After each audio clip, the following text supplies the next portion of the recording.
Hello, my name is Dani Arribas-Bel and I'm the module lead for Geographic Data Science, EMVS 363 or EMVS 563 depending on the program.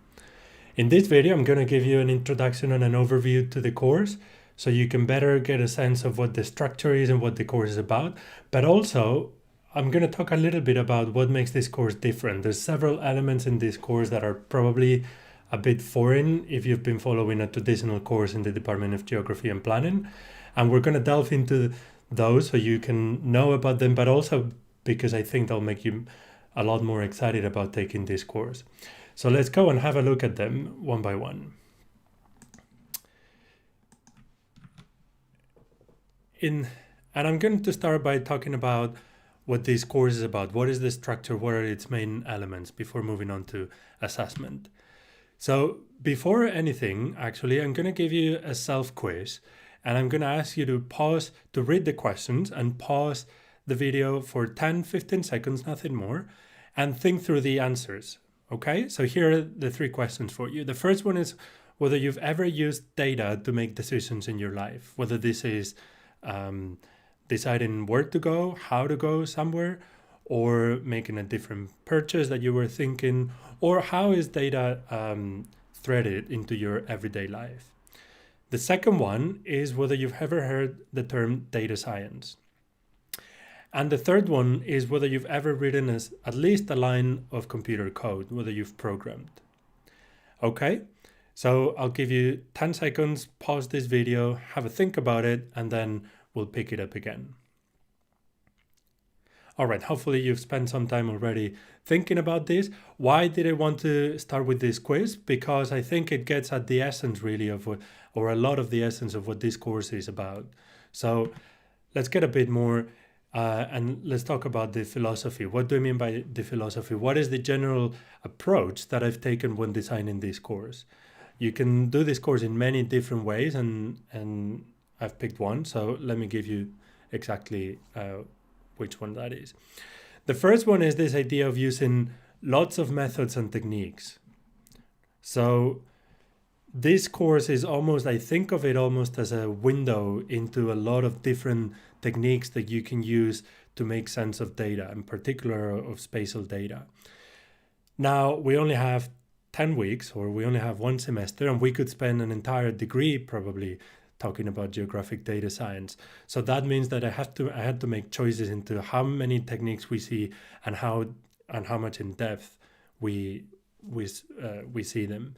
So the choice I made was taking an approach to give you a lot of methods and techniques, but sort of staying not at the surface, but keeping a general overview. So we're going to talk about a lot of techniques, but we're going to look at a general overview. I'll focus particularly on the intuition of what the method is about. So what is a particular technique trying to do and why it's important? What kind of problems can that help you solve? Which means that there'll be also very little math. A lot of these techniques are statistical methods that can be expressed in quite a bit of math. And if you wanted to go into more detail, you probably should do that. But the choice I've made here is, rather than going into more detail and spending more time with just a few techniques, giving you the overview, giving you the intuition of how the technique works, and then not spending too much time on the math. However, for every technique and for every block, as we'll see in the next slide, you're always going to have further readings, things that are not necessarily core, that will not necessarily go into the assessment, but things that will allow you to explore further into this idea. So you might not like every single block of the course, but if some of them, they look interesting, then there'll be lots of opportunities for you to follow on your own. And as I was saying, I'm going to place a particular emphasis on the application side. So why would you want to know about this technique? What's special? What can help you solve? What kind of problems can this help you solve? And what kind of challenges can help you with? And hopefully, as much as possible, I'll also try to keep everything very tightly connected to the real world. By that, I mean, what are real problems that people and society faces that these techniques that we're going to be seeing can help you solve? So what's the format of the course?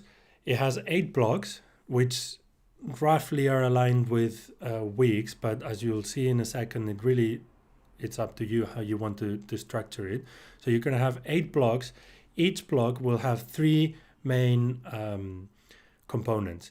There's an element that I'm calling concepts, which includes clips like this one, slides like the one you're seeing on the screen, and quite a few readings. So you're going to have to read and do things on your own for this course.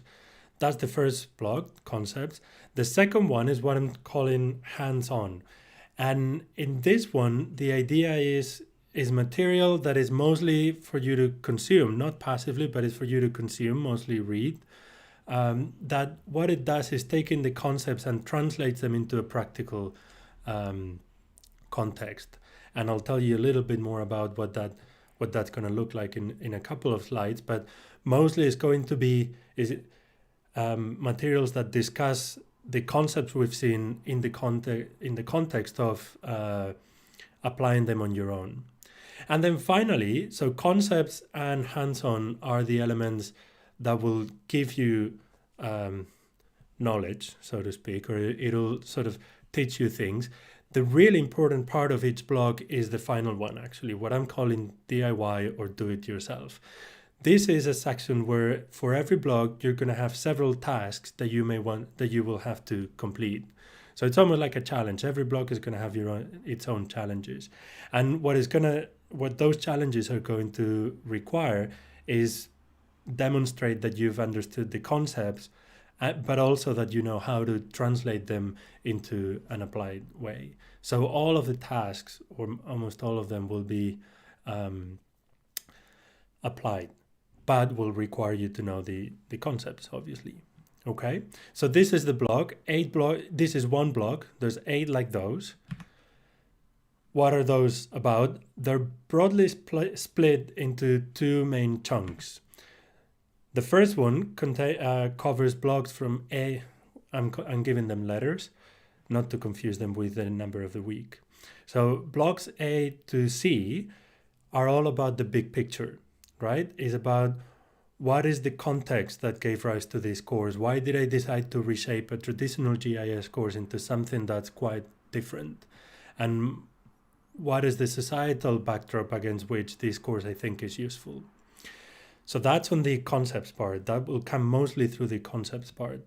Through the hands-on and DIY parts, what we're going to be seeing in these blogs is getting up to speed with the computational tools. So this is probably, for some of you, thinking about the quiz that I just gave you, for some of you, this might be the first time you write a line of code. It might not be the first time you write a lot of code, but it might be the first time that you write a line of Python code. So, and the tools that we're going to use to complete this task and to go over this course are going to be slightly different probably to the ones you're used to. So I'm giving the first few blocks in the applied context for you to get up to speed with all of the techniques, all of the basics of the computational tools that we're going to be using. And if I had to pick one of these two for this chunk of blocks, I would say the main challenge is probably going to come on the second one, on getting up to speed with the computational tools, particularly if you've never programmed. So if you go through the concepts part and you find them easy, don't get too comfortable, because you might be more challenged on the hands-on and DIY. And this is the first 4 blocks, or 3. Then blocks D to block H is what I'm calling the meat of the course. This is where a lot of the techniques that I was talking about in a couple of slides ago are going to come in together. This is where you'll probably be more challenged on the conceptual side than on the applied, because in the applied, a lot of the building blocks, you'll have seen them on the first blocks, and they'll come repeating. So the first time you see something called Jupyter Lab, which is the tool that we're going to be using, it might be challenging, it might feel foreign, but the 10th time you've opened it up on your computer and you've started working with it, you'll get very comfortable with it. And hopefully something similar will happen with writing code. The first time it might be challenging, but as you're doing it over and over, hopefully you'll start distill in some of the main patterns, and things will start looking a little bit more familiar. So what I want you to do and put most of your effort on this second chunk of blocks is on the concepts. So what is the techniques that we're covering? What are they trying to do, and what's the intuition? How do they work? And this will probably require you to look at the clips that I've prepared for the course, but also to read on your own and to try. A lot of this is going to be problem solving with you and your computer.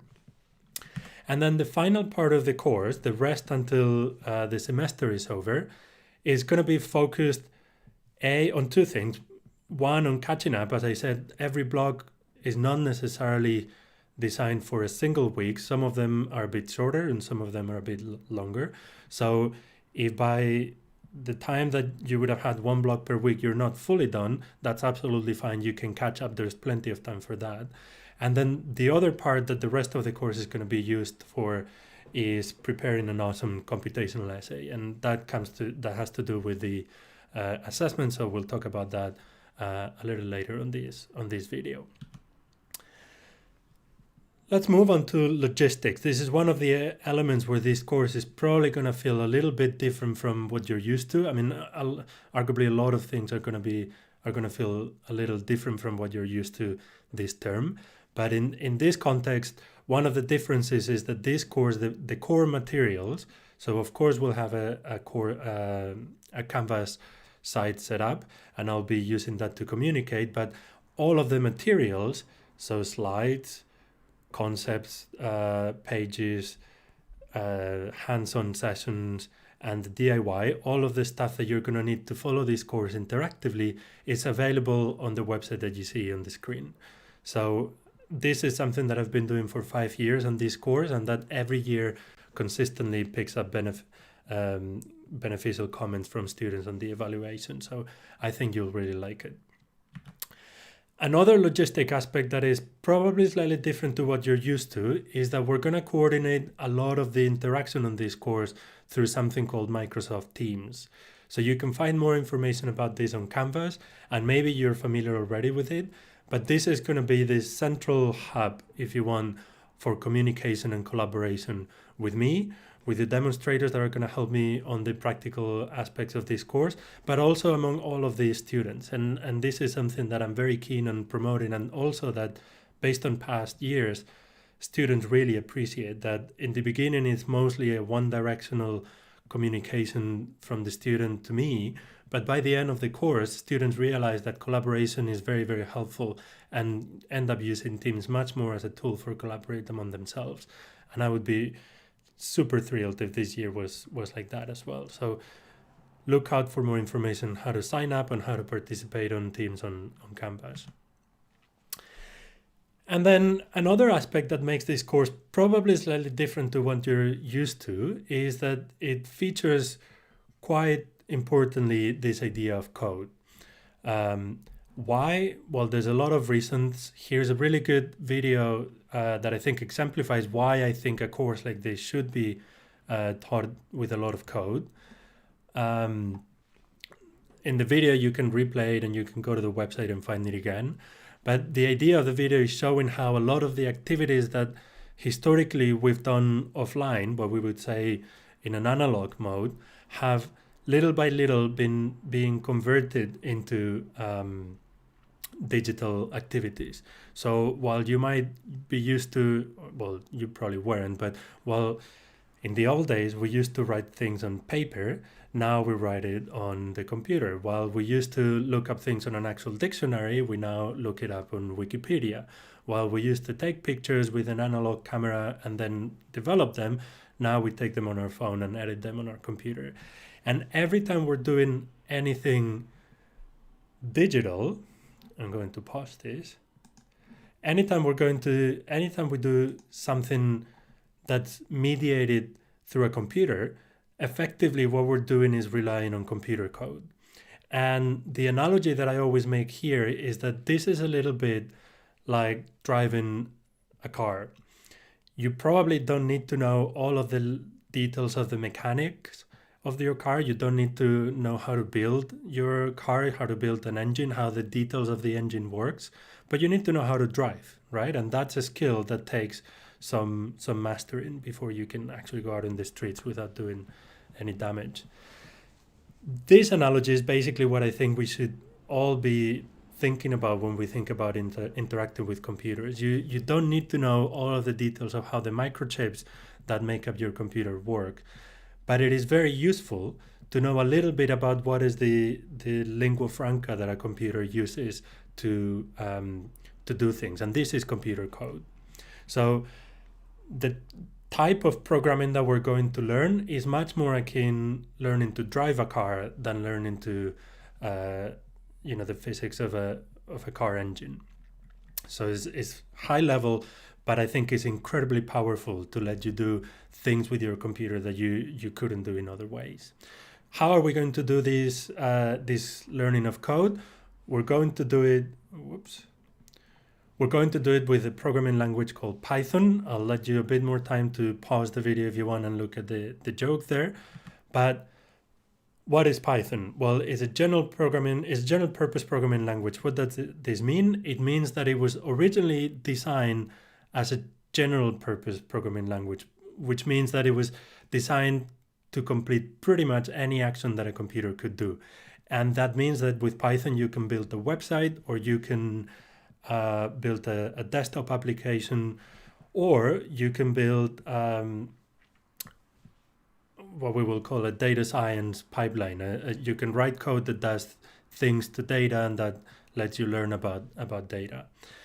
Why I'm using Python? Well, a lot of people who know a lot more about programming than me have pointed out Python as a really good programming language for learning to code, because it's simple in its syntax, and it's well designed to align the syntax, how the rules for writing Python works, with the logic of programming. Programming is always about ideas, about how to do things in an algorithmic way, but then you have to express those ideas into a particular syntax, into a language. And Python has been recognized for being very good at matching these two, at aligning the concepts with the application. And in the more data specific landscape, it's always been recognized as really good as hitting the sweet spot really between what I call proof of concept and production ready, or other people also call proof of concept and production ready. Proof of concept is really means that Python is a fantastic language to prototype things. When you have an idea in your mind of something you want to do, Python is a good tool to translate that idea into some working code that is not fully finished, but it kind of lets you test the waters to see if the idea could work or not. Production ready means that Python is also good, and is actually used widely for that, to write applications that are used in production for by users.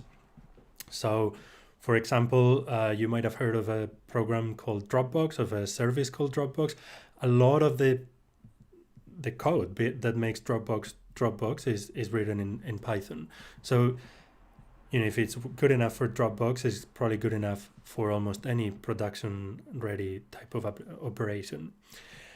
And much more specifically to the geospatial world, Python is the industry standard. It's the language that the main GIS applications use. So if you've ever heard of a program called S3 ArcGIS, or an open source version called QGIS, they both have decided to support Python as the main language for scripting, that is, for extending the functionality of those programmings.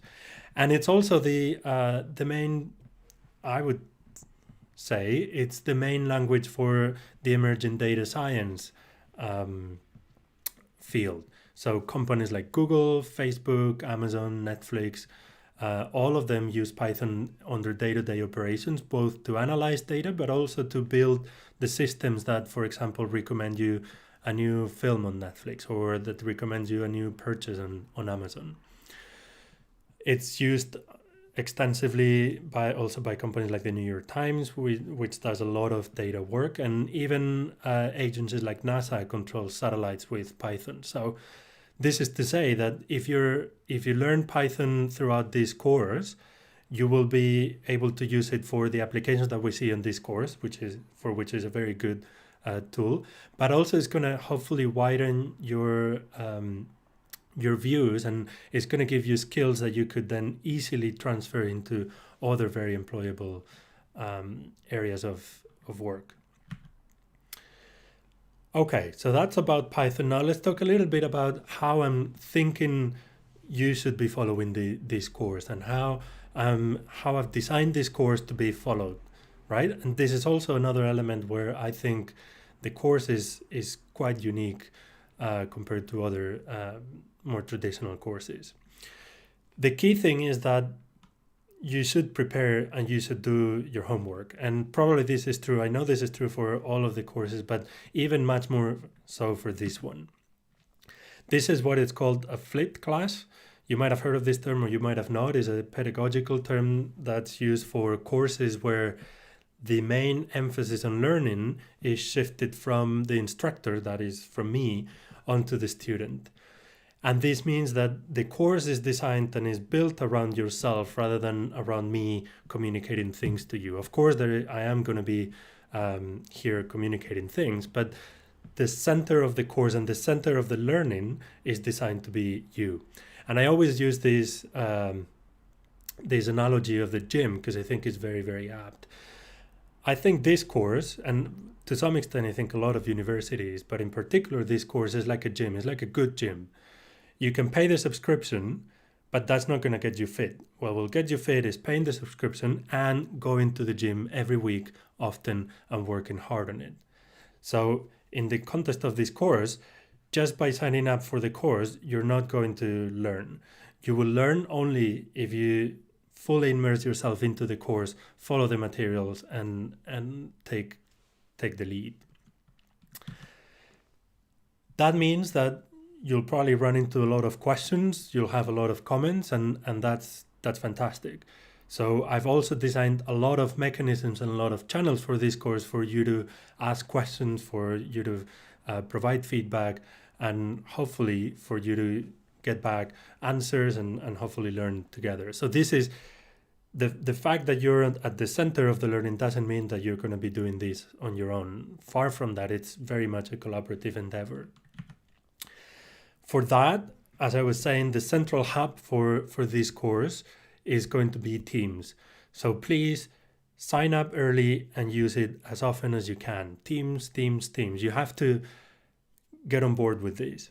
And because that will be, and also if you do, I think you will get a lot more benefit from the course, and you'll learn a lot more. And I think it'll be a lot more fun. And the final one, which I probably shouldn't say this already, but I think it's important to remind everyone that this is never a zero-sum game. You learning more doesn't mean that your friend is going to learn less. And in fact, quite the opposite. There's a lot of evidence that shows that collaborative learning is a lot more productive. And, even if it wasn't, I think it's just a lot more fun. So please do not shy away from teaming up with peers and with mates to work on the assignments, to work on the DIY sections, to go through the lecture notes together, etc. And there might be still cases where you might not get an answer right away, or you might not get the exact answer that you want. And at those points, you will have to figure out ways to find answers, or to find answers timely. So I will do my best to answer everything that all of you are trying to ask, but I might not be able to do it right away, and you might want to find yourself an answer that is quicker so you can continue with the tasks. Something I always try to be very, very explicit about this course is that it's much more about learning to learn rather than learning a few specific commands in Python or a few specific techniques. And again, this is also something that consistently over the years students pick up in the evaluations, that this course was fun and exciting, not necessarily only, or not for the specific content that it had, but because it forced you to get into a problem-solving mode. There's a lot of things in this course that will require you to tinker with the computer and to think a little bit about think a little bit outside the box about what you're being asked to solve to come up with a solution. And problem solving, I think, is like a muscle, going back to the gym. The more you train it, the better you get at that. And also problem solving is easily the most transferable skill you're going to pick up at university. So if you get really good at problem solving and trying to figure out ways to solve whatever is in front of you, that's something that employers value a lot. That's something that's going to help you, and it's something that will pay off handsomely down the line once you leave university. What does this mean? What does this problem solving and that is learning to learn involve? Well, learn to ask questions. And asking the question in the right way is always half the answer. So try to be intentional about how you're framing a question. And this is also something, an anecdote that I've seen over the years teaching this course, is that usually in the first month of the course, students will ask questions that are very simple and that usually signify they haven't thought too much about what it is they're trying to ask. For example, my computer is broken, can you fix it? And as you progress over the course, you can see how students realize how they can do things for themselves to try to solve some of the questions. And towards the end of the course, the questions are a lot more thoughtful and are usually much more about, well, this is the problem I had, this is what I tried, this is why it didn't work. Can you help me get to the next step? But those questions are much more suitable for answering correctly, but also the evidence that you've thought a lot more. And usually in many cases, by the time you get to that step of the question, you don't need anyone to answer it because you've already realized for yourself what answer it is. So be really intentional about the questions you're asking and how you're asking. This is not to say don't ask questions. It's the opposite. You should ask as many as you can, and you should try to get every time a little better at asking questions. Also, don't expect to get an exact answer all the time. A lot of one of the things with programming is that you can solve things in many different ways. This is one of the things that make programming beautiful. That really is a tool that gives you superpowers, and you can use those superpowers in different ways. So in some cases, I would have thought of a different way of solving the problem that you had, and that doesn't mean that that's the best way or that is the only way. You might end up arriving into a different way of solving the question, and as long as it solves it, that's all it matters, right? So when you ask me some questions, I'll give you some answers. Also, I don't always know every single answer, and that is absolutely fine. I think recognizing that you're not always going to know the answer is fine. So learn to ask the questions. Don't always expect an exact answer right on the spot, because that will not necessarily happen all the time. The other step is, or the other advice is, help others as much as you can, because that is the best way to, in a way, to help yourself, but in the sense that it is the best way to learn. If you're good enough at understanding something that you can teach it, that means that you have a level of mastering of that topic or of that concept or of that command that is way beyond the basics of just having read about it and surfacely understand it, right? So, and again, this is a muscle. The more you train it, the bigger and the stronger it gets. So the more you can practice helping others, I think the better you're going to get also at understanding the concepts for yourself. And the final one which hopefully I thought I wouldn't have to tell you, but I've started putting it on these slides every year because I think is, again, a really good reminder. First, of how you can take a self-directed learning approach, but also how to learn to problem solve. If you have a question these days outside university, what would you try to do to find the answer? Maybe you would Google it.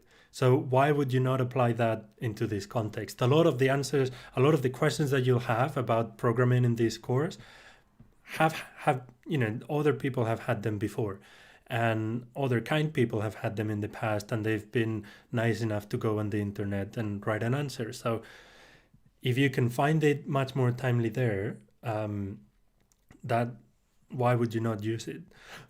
Also, this goes back to what I was saying about learning to learn. I don't want to always give you the answer right away. Sometimes you will ask me something and I'll say, well, look it up first, see if you can find the answer for yourself. For two reasons. But, well, the first one, because I think that this will help you get into a mood where when you have a question, the first reaction you have is trying to solve it for yourself. But also, and the second reason, because again, as I was saying, learning to ask questions is a muscle. The more you do it, the better you get at it. Asking questions to Google is not that different from asking questions to a demonstrator. So the more you can try it and the more you can practice it, the better you will get.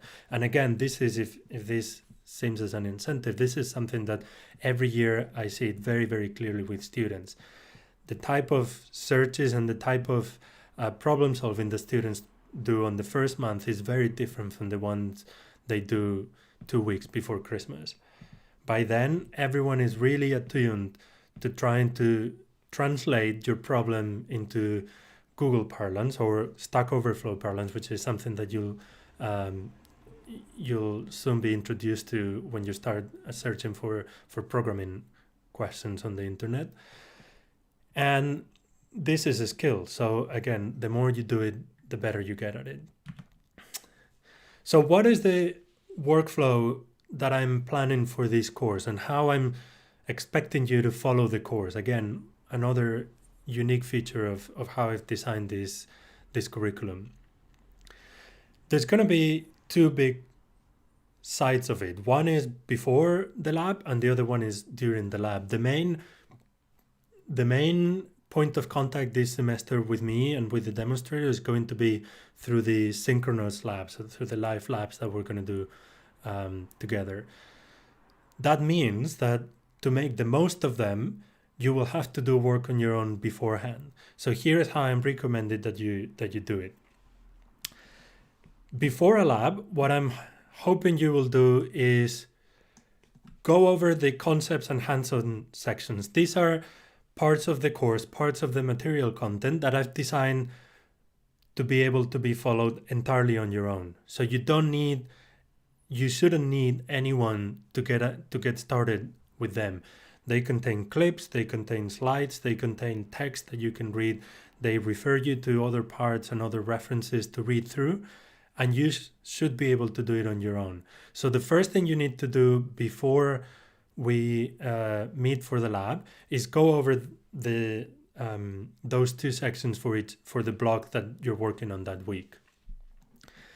Then also, ideally, you will get started on the DIY section. So the sections where you have to complete tasks. And the combination of 1 and 2 will probably, hopefully, I would expect that it'll create and it'll prompt you to have some questions and comments. And this means that probably the first time you read over the concepts section, the first time you watch a clip for a blog, or the first time you read a book chapter that I will have recommended for you, not everything will be clear. You will not understand everything. That's absolutely fine. This is another feeling that I think for this course, but more in general, you should learn to get comfortable, to learn something and not understand everything and not get a full control the first time. Learning is always like an onion. It has a lot of layers. The first time you learn something and you don't learn a lot of other things. The second time you already know something and you learn something else. And the more you go over a concept from different angles, the first time might be a clip that you watch with me and some slides. The second time that you get into a concept might be reading a chapter of a book that I've recommended for the blog. And that might be a bit more advanced, but you already know something from the clip. So once you go over those materials, you'll hopefully have questions. What I want you to do before the lab is record those questions. So keep track of those, particularly of the core ones. So as you're reading, maybe don't write every single thing that you don't understand. But once you finish reading something, please pause, take a second to think, what are the main things that I feel if I know, will get me to the next step of understanding on this concept. Record those, write those down, and please, this is important, post them on Teams before the lab. So there is a record for that. I can keep track of what are the areas that most students or that students are not finding super intuitive. And I can keep track of that for improving the course, which is also something I'm very keen on. But also because once we move on to the second part of a blog, which is once we are on the online labs, I will be able to every week run over the main questions that we have collected on Teams over that week for that blog and provide answers for everyone. So the labs will have two main purposes. The first one is, and this is the main one actually, I should say, is please come to the labs, show up, digitally, to work on the DIY sections. This is the best way I found to try to complete the task that I've set for you on this course. Come and work on the labs because for various reasons. Because it's a recurring event on your calendar. Every week there's 2 hours that are scheduled for the labs of this course, which means that it's an easy excuse for you to then spend 2 hours working on the course.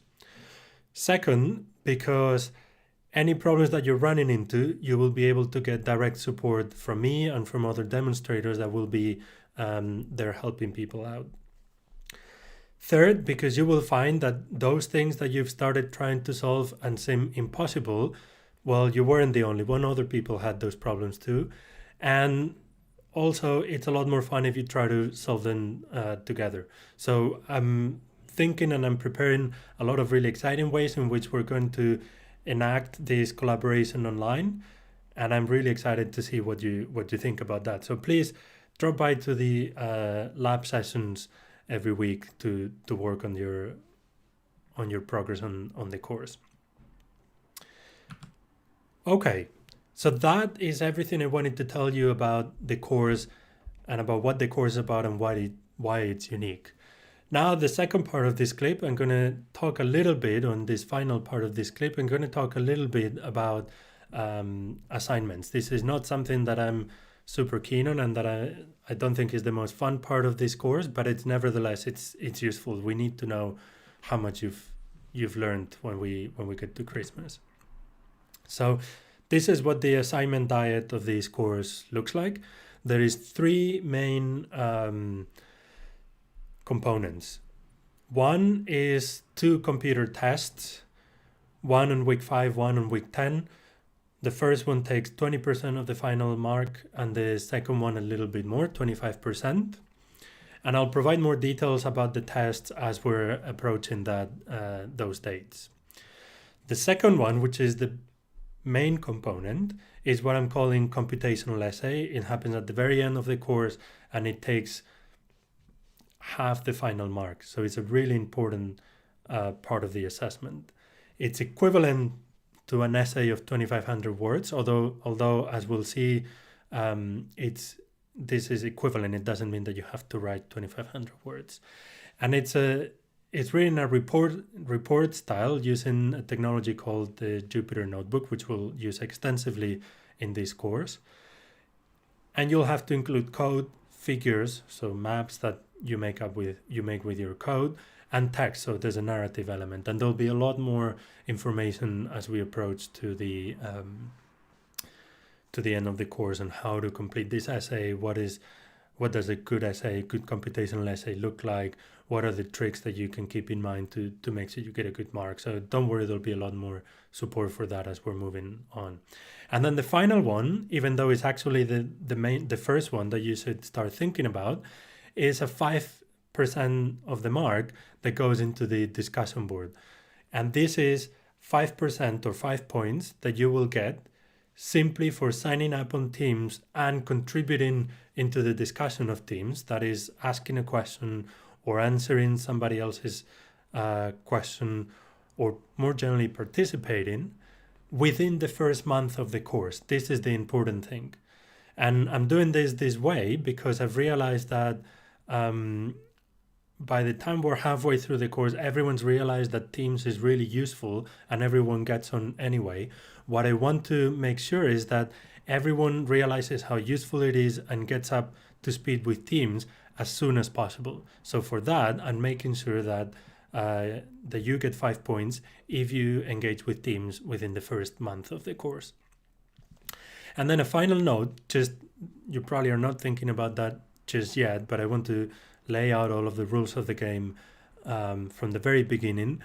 At some point, you will finish this course and a lot of you will, everyone will probably go on to do amazing things in life. Some of those might involve me writing a reference letter, for example, for a master's program. And I'm really happy to write letters, but I'm always very honest in my letters. So for that, I've decided over the years, again, that I'm only writing letters for people who get a 70 or more. So for people with a first. Okay. So this was the overview for the course. Hopefully it clarifies a bit more what this course is about, how it's going to be run, and hopefully it also gets you really excited and fired up about taking it and started learning geographic data science.